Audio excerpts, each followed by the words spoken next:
drivers in professional motorsports are very data driven almost by default. And if they're not, it's probably going to result in a lack of competitive advantage. And I think that goes with racing, is that you've developed this subconscious that is what makes you perform well. And sometimes data, it disrupts that system and can actually degrade performance.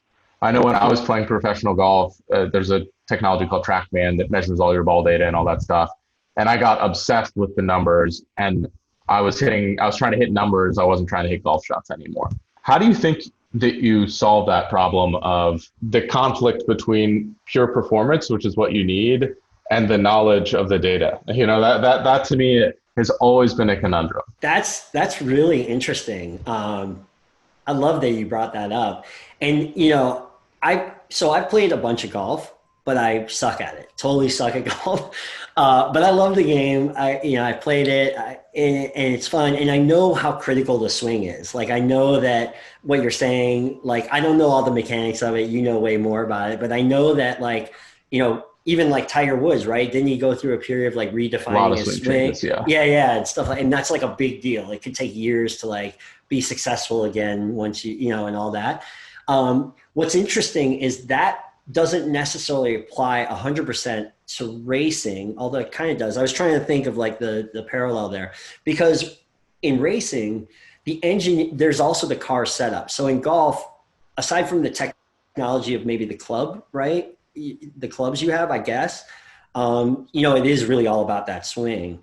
In racing, you can have the fastest, best driver in the world, but if you give them a crappy race car setup, right? And keep in mind, these cars are tunable in so many different ways. It's ridiculous. Like aerodynamically, mechanically, suspension, you name it, you can tune like literally billions and billions of combinations of different settings on the car to change the performance. So you can have the fastest car in the world or driver in the world, but if you have a bad car setup, they'll be not only slow, but they'll probably be scared of the car and be like scared for their life potentially, depending on the track, right?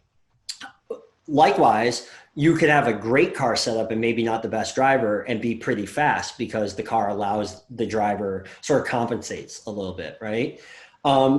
So in this case, the driver probably is doing a lot of what you're saying, trying to use their gut like instinct and trying to use they call it the seat of the pants, right? Like how they feel the car under their butt, basically, like the accelerations, and try and do something similar to like how a golf swing kind of feels. Now, that being said, in racing, drivers always tend to want to look at the data. So usually what happens is one of the engineers, after every time the car goes out on the track with the driver, when the session is done, whether it's a practice session, qualifying, a test, a track test, or the race itself, you dump all the data, and almost always the driver will sit with one of the engineers on the team, and they'll look through all the traces, different charts, look at their steering, the way they're using the throttle pedal and the brakes, the way they're, taking corners. And drivers in professional motorsports are very data driven almost by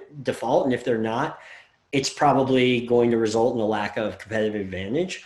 So it's an interesting difference I guess it's kind of sports dependent in that respect, but I could see why, if data is going to mess with your head. Yeah.